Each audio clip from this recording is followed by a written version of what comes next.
नमस्कार,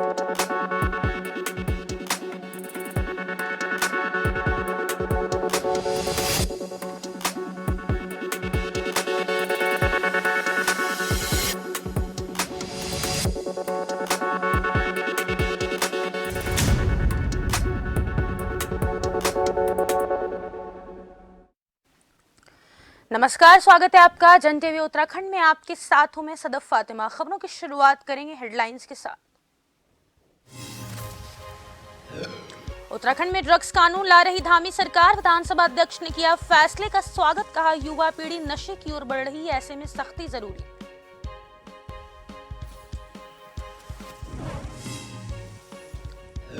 पीएमओ के 2 अधिकारियों का 2 दिवसीय उत्तराखंड दौरा। केदारनाथ और बद्रीनाथ के प्रोजेक्ट्स का लेंगे जायजा। दोनों ही पीएम मोदी की है अहम परियोजना।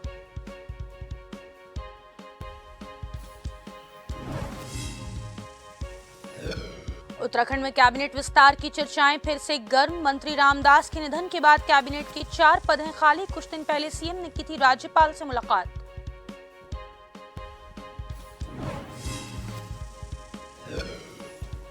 हल्द्वानी में मानसून को लेकर प्रशासन अलर्ट। लैंडस्लाइड जोन और संवेदनशील स्थानों पर जेसीबी और पोकलैंड पहुंचाने के निर्देश। अधिकारियों को 24 घंटे अलर्ट पर रहने को कहा।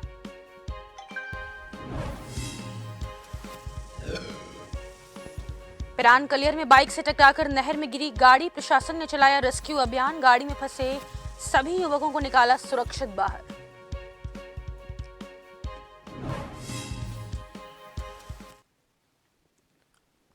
और अब देखेंगे खबरों को विस्तार से। उत्तराखंड सरकार राज्य में ड्रग्स कानून लाने जा रही है। सरकार के इस फैसले का राज्य में स्वागत हो रहा है। वहीं विधानसभा अध्यक्ष रितु खंडूरी ने भी मुख्यमंत्री पुष्कर सिंह धामी के इस फैसले का स्वागत किया है। उन्होंने कहा कि युवा पीढ़ी नशे की ओर बढ़ रही है, जरूरी है कि राज्य में ड्रग्स कानून लाया जाए जिसमें कड़ी से कड़ी सजा का प्रावधान रखा जाए, क्योंकि ड्रग्स माफिया राज्य में काफी सक्रिय हो रहे हैं।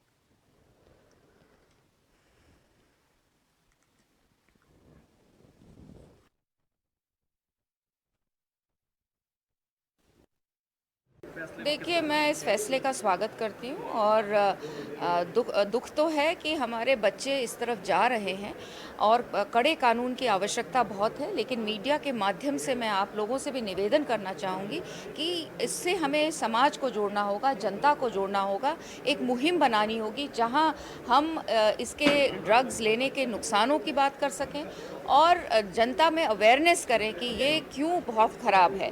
तो बहुत अच्छी बात है कि सरकार ने इस तरह का निर्णय लिया है कि जो भी कड़े से कड़े कानून इसके खिलाफ लाए जाएंगे। पीएमओ के 2 अधिकारी 2 दिवसीय दौरे पर उत्तराखंड आ रहे हैं।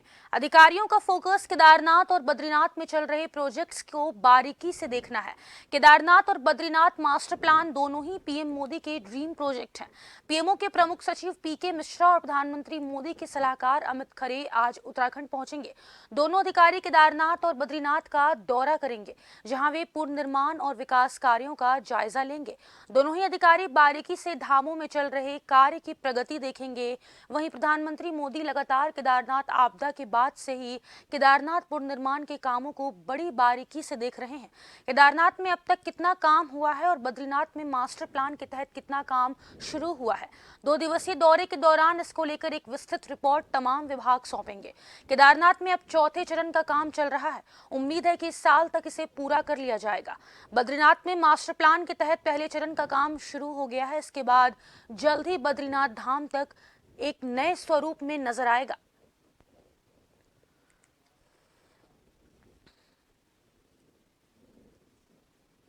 और इसी खबर पर ज्यादा जानकारी के लिए हमारे सहयोगी हिमांशु बरमोला सीधे देहरादून से जुड़ गए हैं। हिमांशु, पीएमओ के 2 अधिकारी 2 दिवसीय दौरे पर उत्तराखंड आ रहे हैं। उनके दौरे को लेके क्या कुछ खास व्यवस्थाएं की गई हैं? और रही बात केदारनाथ और बद्रीनाथ मास्टर प्लान की, तो मास्टर प्लान में कितना काम पूरा हो चुका है अब तक?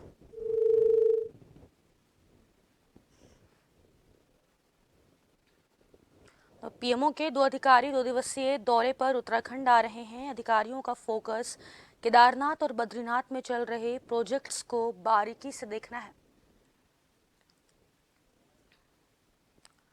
वही केदारनाथ और बद्रीनाथ मास्टर प्लान दोनों ही पीएम मोदी के ड्रीम प्रोजेक्ट है। पीएमओ के प्रमुख सचिव पीके मिश्रा और पीएम मोदी के सलाहकार अमित खरे आज उत्तराखंड पहुंचेंगे। वहीं दोनों अधिकारी केदारनाथ और बद्रीनाथ का दौरा करेंगे, जहां वे पुनर्निर्माण और विकास कार्यों का जायजा लिया जाएगा।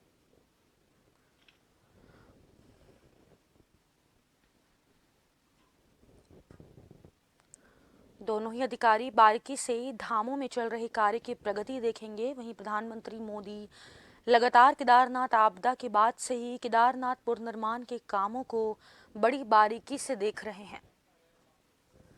और इसी खबर पर अधिक जानकारी के लिए हमारे सहयोगी हिमांशु बरमोला सीधे देहरादून से जुड़ गए हैं।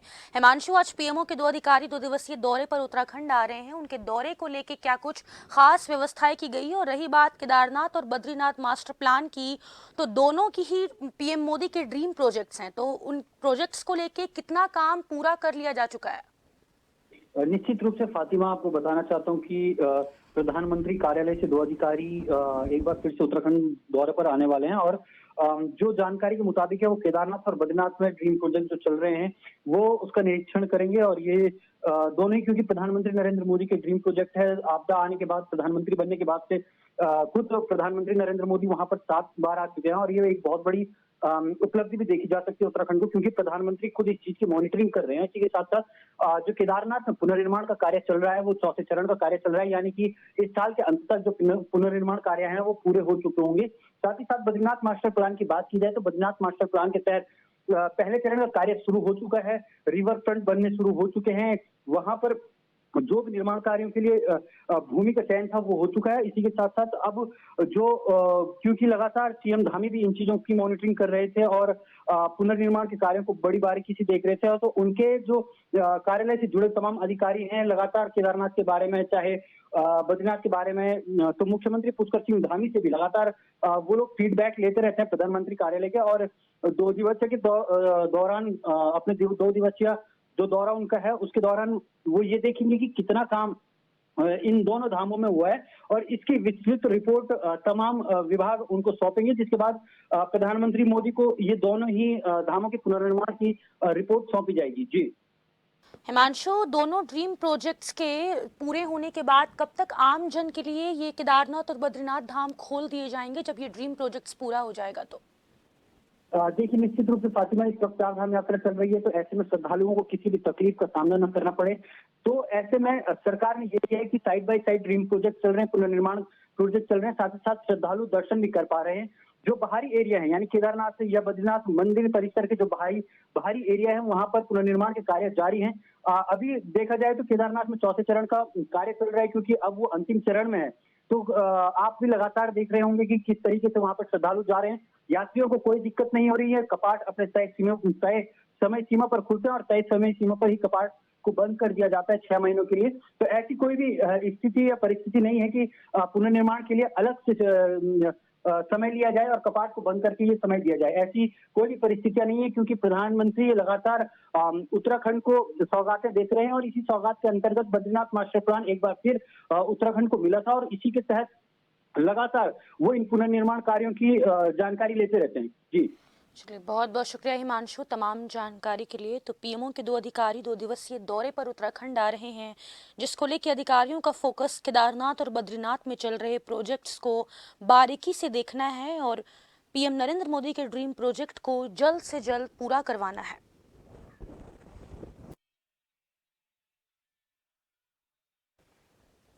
उत्तराखंड में कैबिनेट विस्तार की चर्चाएं फिर से गर्म होने लगी हैं। मंत्री चंदन रामदास के निधन के बाद कैबिनेट के 4 पद खाली हैं, इन्हें जल्द ही भरा जाना है। वहीं दूसरी ओर मुख्यमंत्री पुष्कर सिंह धामी और तमाम कैबिनेट मंत्रियों ने कुछ दिन पहले ही राज्यपाल से मुलाकात की थी। चर्चाएं ये भी चल रही हैं कि कई कैबिनेट मंत्रियों को उनके गलत आचरण की वजह से कैबिनेट से हाथ धोना पड़ सकता है और कुछ नए चेहरे कैबिनेट में शामिल हो सकते हैं।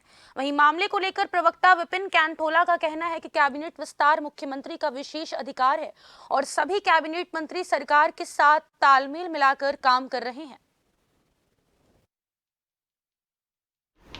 नहीं, बिल्कुल नहीं, सब सरकार बेहतर ढंग से काम कर रही है। कैबिनेट रोज नए फैसले लेती है। जब भी कैबिनेट की बैठक होती है, उत्तराखंड के विकास के लिए, उत्तराखंड के जनता के सरोकारों के लिए, उत्तराखंड के लोगों के बेहतरी के लिए हम सब हमारी कैबिनेट फैसला लेती है। निश्चित रूप से सारे कैबिनेट मंत्री बेहतर ढंग से अपने अपने विभागों में काम करें। तो उत्तराखंड के पिरान कलियर में गाड़ी बाइक से टकराकर नहर में गिर गई। सूचना मिलने पर पुलिस मौके पर पहुंची और रेस्क्यू अभियान चलाया, जिसके बाद गाड़ी में फंसे सभी युवकों को बाहर निकाल लिया गया। साथ ही घायलों को अस्पताल में भर्ती करवाया गया है। घटना की जानकारी परिजनों को दी गई है। वहीं एक युवक की हालत नाजुक बताई जा रही है।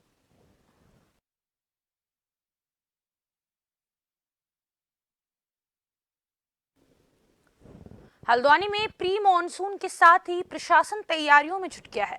जिलाधिकारी वंदना सिंह ने सभी लैंडस्लाइड जोन और संवेदनशील स्थानों पर जेसीबी और पोकलैंड पहुंचाने के निर्देश दिए हैं। इसके अलावा मॉनसून की तैयारियों को लेकर अधिकारियों को 24 घंटे अलर्ट पर रहने को कहा है। जिलाधिकारी वंदना सिंह ने बताया कि जिन इलाकों से संपर्क टूटता है वहां रसद सामग्री समय पर पहुंचाने के निर्देश दिए हैं।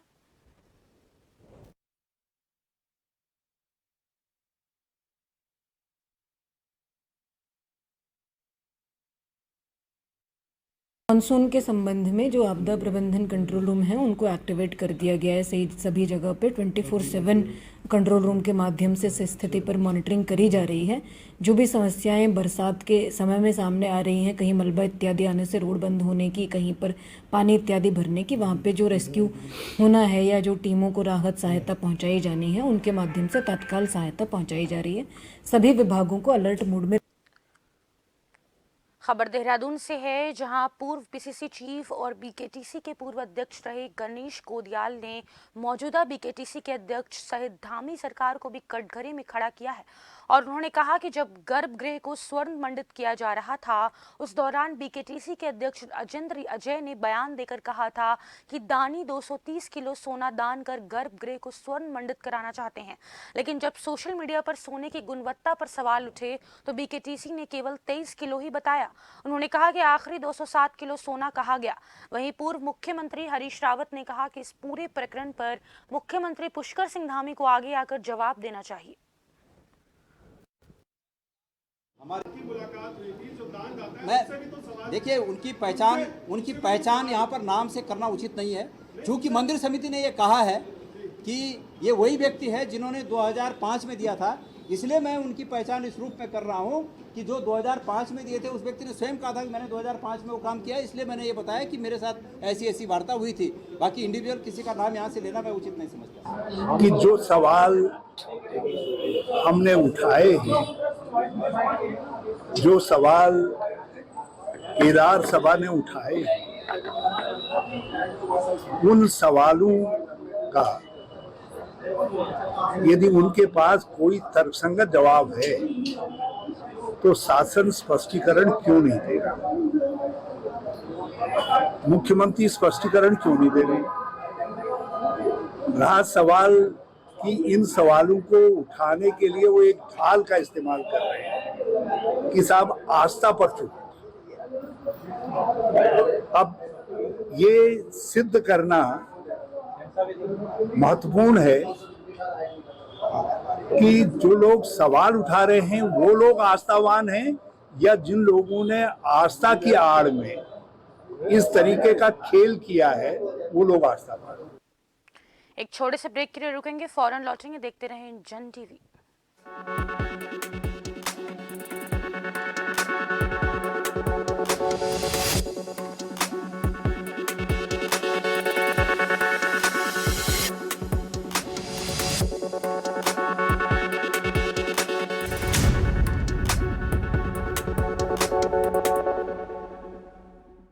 G20 की सफल मेजबानी से आज भारत वसुधैव कुटुंबकम के संदेश के साथ पूरी दुनिया में अपने बढ़ते प्रतिनिधित्व का परिचय दे रहा है।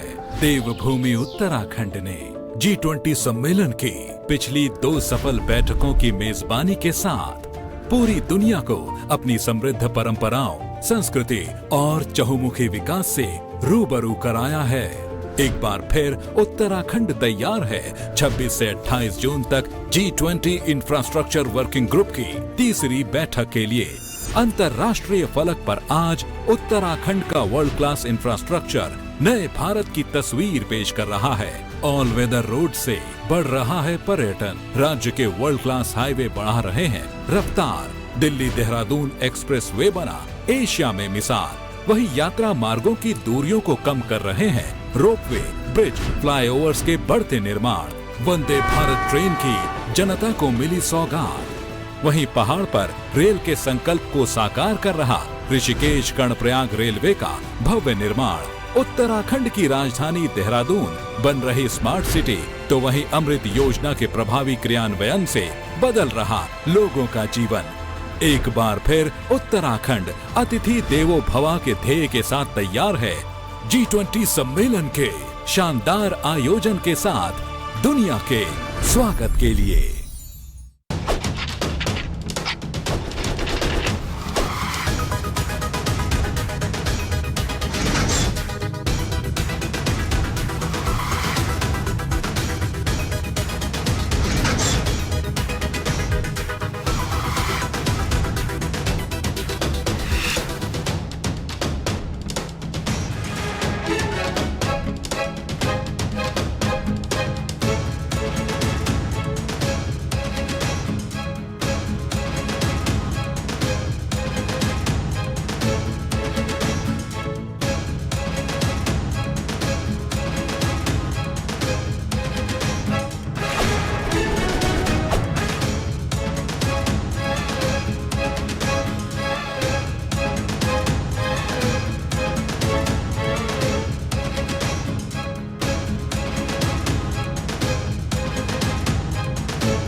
खबरें जो आप पर करती हैं सीधा असर, खबरें जिन पर होती है जनता की नजर, खबरें जिनकी तह तक पहुंचना है जरूरी और जो कसौटी पे हो पूरी।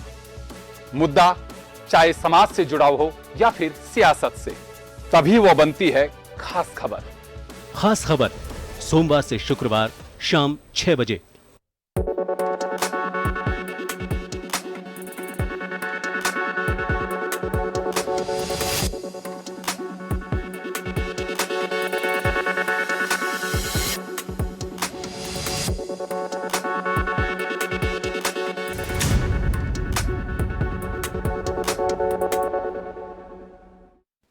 ब्रेक के बाद एक बार फिर से आप सभी का स्वागत है। खबरों में आगे बढ़ेंगे। केदारनाथ मंदिर में सोने को लेकर फैल रही अफवाहों को लेकर कांग्रेस के पूर्व प्रदेश अध्यक्ष गणेश गोदियाल ने बीकेटीसी पर जमकर हमला बोला।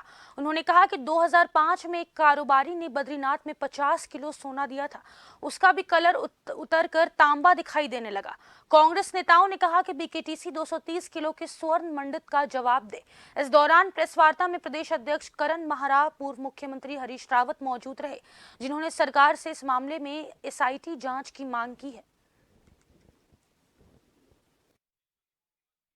इस खुलासे के बाद कि वहां पर जो लगी 3 महीने 4 महीने पहले जो सोने की परतें हैं, जिससे सवा मंडित को स्वर्ण मंडित किया गया, वो परतें सोना छोड़कर तांबा दिख रहा है, पीतल दिख रहा है। इस शंका पर जो कि सोशल मीडिया के माध्यम से हम सबको भी दिख रहा है, मुझे भी ये शंका है कि केदारनाथ में अभी जो प्रकरण सोने का है, जो सोना लगा है, वो वास्तव में सोना है और है या नहीं है या कितना है। इसके लिए एक सरकार विशेष एसआईटी का गठन करे। मंदिर समिति ने जो पहले 230 किलो का प्रचार किया कि 230 किलो सोने से काम किया जा रहा है और अब 23 किलो बताया, तो ये 1 शून्य, मतलब ये 1 शून्य कैसे कम हो गया, इसका मंदिर समिति जवाब दे। क्योंकि मंदिर समिति ने उस सोने को सोना मलबा के रूप में अपने स्टॉक रजिस्टर में अंकित किया है, दर्ज किया है।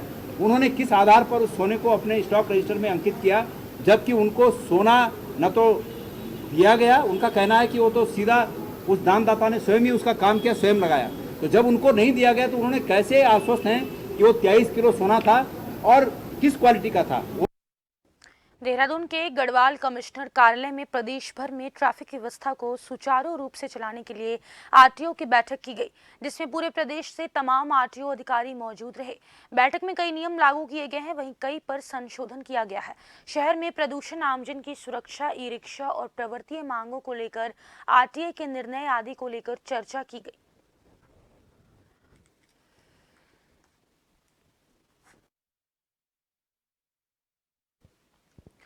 मॉनसून की शुरुआत होने वाली है, ऐसे में शहर में जलभराव रोकने और डेंगू को पनपने से रोकने के लिए नगर निगम की टीमें शहर में कार्रवाई कर रही है। वहीं बारिश में जलभराव की सूचना के लिए निगम के टाउन हॉल स्थित कक्ष में आपदा कंट्रोल रूम की शुरुआत कर अधिकारियों की ड्यूटी लगाई गई है। सभी अधिकारियों को 24 घंटे अपने मोबाइल ऑन रखने के आदेश दिए गए हैं।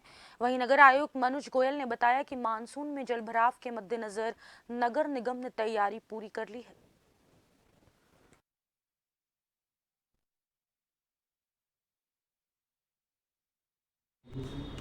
नगर निगम के अंतर्गत मानसून काल के दृष्टिगत आपदा कंट्रोल रूम की स्थापना करी, जिसके नोडल मुख्य नगर स्वास्थ्य अधिकारी एवं अधिशासी अभियंता नगर निगम देहरादून संयुक्त रूप से रहेंगे। इसमें QRT क्विक रिस्पांस टीम्स का भी गठन किया गया है।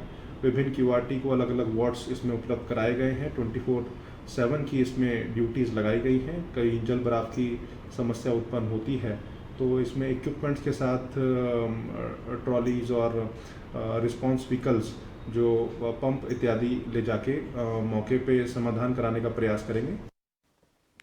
दून मेडिकल कॉलेज चिकित्सालय में एक रेडियोलॉजिस्ट डॉक्टर अवंतिका रमोला के 6 महीने के लिए मैटरनिटी लीव पर जाने से अल्ट्रासाउंड की व्यवस्थाएं गड़बड़ाने लगी है। ऐसे में इमरजेंसी में आने वाले मरीजों को OPD बी ब्लॉक बिल्डिंग में अल्ट्रासाउंड कराने के लिए भेजा जा रहा है। ऐसे में एकमात्र रेडियोलॉजिस्ट डॉक्टर SP कुड़ियाल पर मरीजों के अल्ट्रासाउंड को लेकर दबाव बढ़ गया है। अस्पताल के medical superintendent doctor Yusuf Rizvi के मुताबिक मरीजों को अल्ट्रासाउंड कराने में कोई परेशानी नहीं हो रही। हालांकि उन्होंने माना कि अल्ट्रासाउंड कराने के लिए मरीजों की वेटिंग लंबी हो जाती है।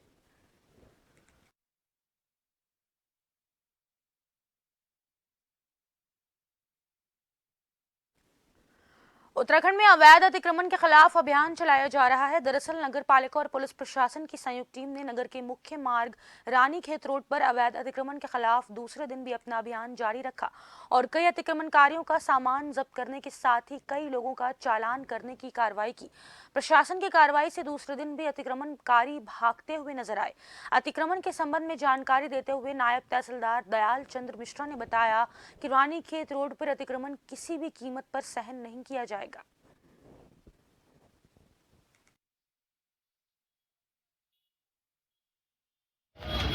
तो हमारा NH 309 हाईवे रानीखेत रोड में जो अतिक्रमण हटाने का प्रयास किया जा रहा है, आज उसका दूसरा दिन है। आज भी कई लोगों द्वारा फिर पुनः अपने जो है ये ढाबे और जो है ये लगा दिए गए थे, जो उनको हटा लिया गया और सामान भी जब्त कर लिया गया है। और ये अभियान जब तक पूर्णतः नहीं होगा तो चलते रहेगा। उत्तराखंड के जसपुर में स्वास्थ्य विभाग में आशा कार्यकर्तियों के आगे 8 माह से वेतन न मिलने भूखमरी का संकट मंडराता नजर आ रहा, जिसको लेकर समस्त आशा वर्करों ने वेतन न मिलने तक कार्य बहिष्कार करने की घोषणा की है और जसपुर चिकित्सालय परिसर में धरना प्रदर्शन कर किया, जिसको लेकर स्वास्थ्य संबंधित, महिला हेल्थ संबंधित कार्यों में खासी बाधा उत्पन्न होती नजर आने लगी है। वहीं जसपुर आशा वर्कर नगर अध्यक्ष बबीता कश्यप ने बताया कि लगातार स्वास्थ्य विभाग द्वारा 15 दिन का आश्वासन देते चले आ रहे हैं, लेकिन आज 8 माह बीत जाने के बाद भी वेतन नहीं मिला। तो वहीं स्वास्थ्य महकमे के 15 दिन पूरे नहीं होते देख समस्त आशा वर्कर धरने पर बैठ गई। धरना तब तक जारी रहेगा जब तक आशा वर्करों का मानदेय नहीं मिल जाता। महीने से कोई वेतन नहीं मिल रहा है और हम बहुत परेशान हैं। काम यूं ही लगातार कर रहे हैं और इतना मतलब काम हमें दे रखा है, पैसा आने का कोई सवाल नहीं है। बार बार हम लेटर दे रहे हैं, 15 तारीख तक का आश्वासन हमें दे रहे हैं 8 महीने से सरकार का। कोई भी हमें ऐसा मतलब आश्वासन नहीं मिल रहा है कि हमारा पैसा आज, जब सरकार हमें पैसा नहीं देगी तो हम काम कैसे करेंगे? हम जब तक पैसा नहीं मिलेगा हम काम भी नहीं करेंगे। सीएम धामी की विधानसभा चंपावत के झालाकुड़ी के ग्रामीणों ने डोली की मदद से फिर एक बार गर्भवती महिला की जान बचाई। पहाड़ों में डोली ही अधिकांश गांव के लोगों के लिए 108 सेवा बनकर उभर रही है, जिसका ताजा मामला चंपावत जिले के झालाकुड़ी का है, जहां ग्रामीणों ने मंगलवार को देर शाम एक गर्भवती महिला को 4 किलोमीटर पैदल चलकर डोली के सहारे मुख्य मार्ग तक पहुंचाया, जिसके बाद उसे चंपावत जिला अस्पताल ले जाया गया। तब जाकर महिला की जान बची। ग्रामीणों ने कहा है कि वे बरसों से गांव में सड़क की मांग कर रहे हैं, पर कोई सुनवाई नहीं हो रही। ग्रामीणों ने एक बार फिर अपने विधायक और प्रदेश के सीएम धामी से गांव में सड़क पहुंचाने की मांग करी है।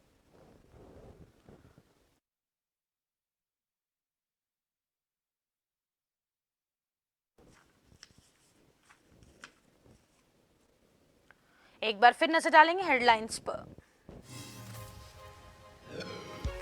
उत्तराखंड में ड्रग्स कानून ला रही धामी सरकार, विधानसभा अध्यक्ष ने किया फैसले का स्वागत, कहा युवा पीढ़ी नशे की ओर बढ़ रही है, ऐसे में सख्ती जरूरी।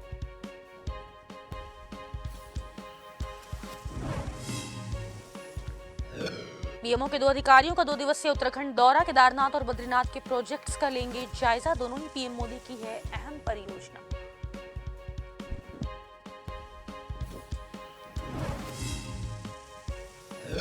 उत्तराखंड में कैबिनेट विस्तार की चर्चाएं फिर से गर्म। मंत्री रामदास के निधन के बाद कैबिनेट के 4 पदें खाली। कुछ दिन पहले सीएम ने की थी राज्यपाल से मुलाकात।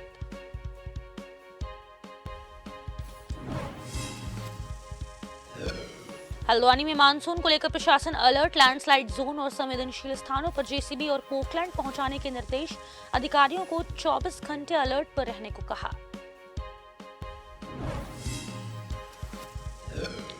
पिरान कलियर में बाइक से टकराकर नहर में गिरी गाड़ी, प्रशासन ने चलाया रेस्क्यू अभियान। गाड़ी में फंसे सभी युवकों को निकाला सुरक्षित बाहर।